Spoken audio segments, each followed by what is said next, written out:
До сега вклучивме оперски пеачи, секако инструменталисти, слушавме многу музика, а би сакала утрово да поразговараме и со еден наш писател, се работи за Петар Андоновски. Добро утро, Андоновски. Добро утро. Како сте изутринава? Дали вие како писател се будите рано или можеби ние ве разбудивме за ова вклучување? Со оглед дека работам сега од дома, станувам малку подоцна. Утринава станав специјално за овој разговор. Како се справувате со овој период на изолација и како тоа влијае на писателската инспирација? Дали можеби оваа затвореност ја потиснува инспирацијата или сепак и во овие моменти можеби и повеќе доаѓа инспирација и мотивација за работа? Колку и да звучи бизарно, ова е вистинско време за нас писателите. Најпосле го имаме она што го посакувавме: мир, тишина, време за пишување. Знаете, во Македонија нема професионални писатели. Кога велам професионални писатели, мислам на писатели кои живеат само од пишување.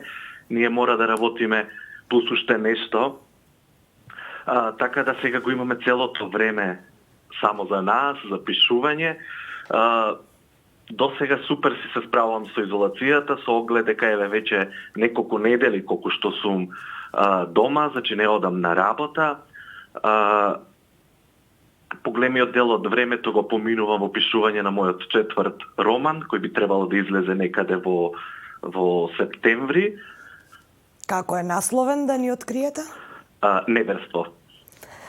Така, изутринава за нас ќе испративте видео на кое ќе ни прочитате еден расказ. Расказот е насловен Ручек и е дел од иницијативата на издавачкиот центар 3. Зашто накратко се работи? Дали ова сега моментот на инспирација, бидејќи ова е оној пишувачки предизвик, карантински приказни?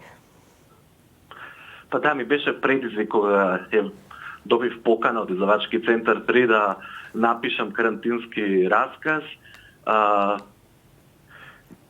Видов како одлична можност да го пишам она што ми се случува сега во моментот, и сметам дека е одлично време, нели, за да се запише сето она.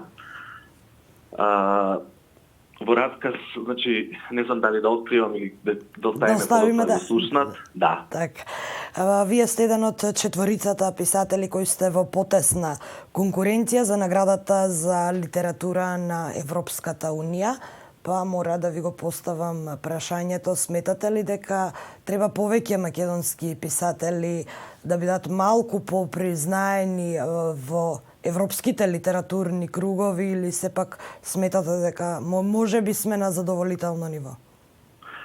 Па можам да кажам со оглед дека ние немаме некоја долга книжевна традиција, дека сепак македонската книжевност може да се носи со книжевности кои имаат една долга традиција зад себе. Например, македонскиот роман е објавен пред само некои 68 години. Ова награда на вистина, мислам, овој потесен избор за наградата на вистина убаво ни дојде и на мене и на моите колеги во ова време, нели, кога ништо не се случува, се е во некаков застој. А од друга страна, на вистина, ова е одлична можност за македонските писатели да излезат надвор од границите. Ние пишуваме на јазик кој се однесува на многу мал број на говорители. Така да, ова за нас кои доаѓаме од така наречени мали јазици е одлична и прилика и можност да бидеме слушнати и надвор од границите на Македонија. Така, јас ви честитам што сте дел од овој потесен избор. Се надевам и дека ќе успеете да освоите оваа награда. Ви благодарам за ова вклучување утринава. Сега предлагам да го слушнеме вашиот расказ насловен Ручек. Здраво на сите, јас сум Петар Андоновски. Ќе го прочитам мојот карантински расказ Ручек, кој го напишав како пишувачки предизвик на издавачки центар 3.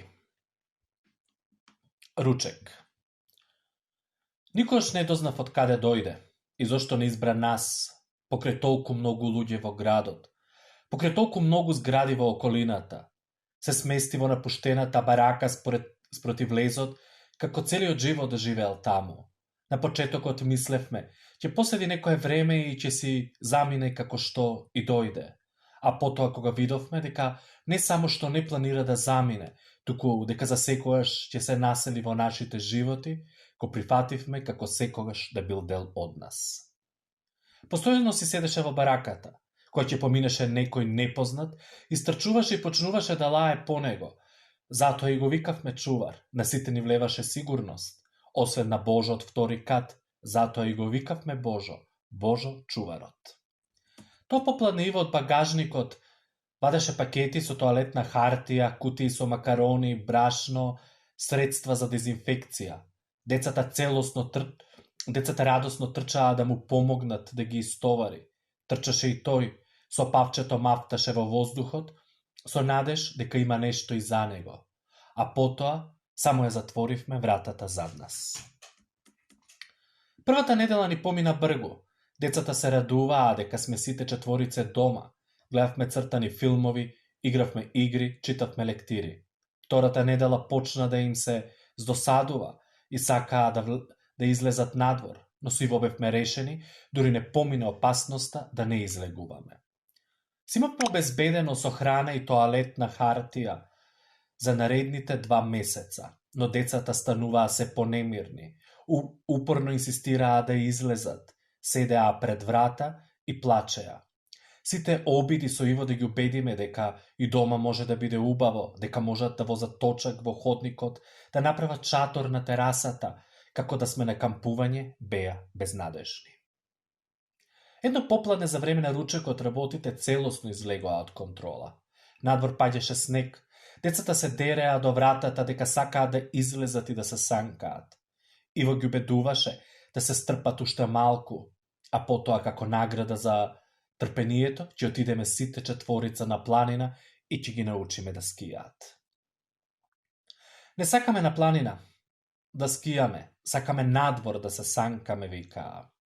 Во еден миг Иво го изгуби трпението и мудри по еднаш лаканица. Никогаш не ги тепавме децата. Бевме од оние родители кои веруваа дека со збор може да се реши се.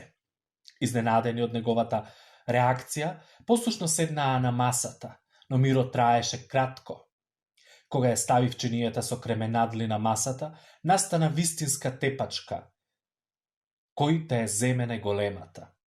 Викаа во глас, ти вчера ја зеде поголемата шницла, сега мене ми е редот. Јас сум постар и јас треба да јадам повеќе. Летаа вилушки, салфетки, чинии. И во целосно го изгуби трпението. И тој почна да вика, доста ми е веќе од вас. Нема ништо да јадете, сите ќе му ги дадеме на Божо. И тогаш, како да ме прободе нешто среде гради. Божо целосно го имавме заборавено. Сигурно за тоа време, додека седевме во изолација, никој му немаше дадено јадење. Ја грабнав чинијата со кременадли и со трчање отидов во бараката. Почнав да му го довикувам името, но тој не се појавуваше. Дори ни во бараката го немаше.